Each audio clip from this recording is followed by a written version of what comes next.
There's no doubt Mumbai is a busy city. At least 15 million people live there in what's known as India's commercial capital. Catholics make up a small percentage, but despite being a minority, their religious heritage is strong. In fact, the city recently opened its first Christian art museum with pieces that date back to the 16th century. There's so much to learn about this, about our own history, the richness of the history of the church, and also the brilliance of all the artists who did all this. The works are very, very impressive. Among the treasures are church manuscripts, books, crucifixes, chalices, altars, vestments, statues, paintings, and all types of sculptures. The museum gives Indian Catholics a way to look back at their rich history, but above all, a sense of pride and curiosity. Father Warner de Sousa is the mastermind behind the project.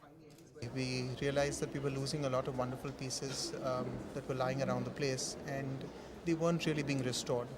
And then once we took the matter to the Cardinal, he showed great interest. Initially, everybody was skeptical. And then gradually, it was really necessity that made us collect all these pieces. But then after some time, it became passion. The museum also has an amphitheater that gives visitors the chance to see films, visual presentations, and of course, it's also a forum for discussions on art, culture, and religion.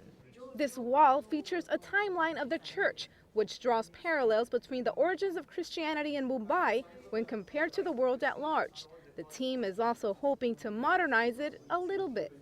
Make this wall actually an interactive wall, where you can just look at a particular place and say, okay, Our Lady of Remedy, Poisa, and touch it. And then all the stuff in a computer would flow out of it, and you get all the information and all the history of that church. In a city that already prides itself with beautiful architecture and hundreds of churches and parishes, this museum is being recognized as a source of inspiration and education for future generations.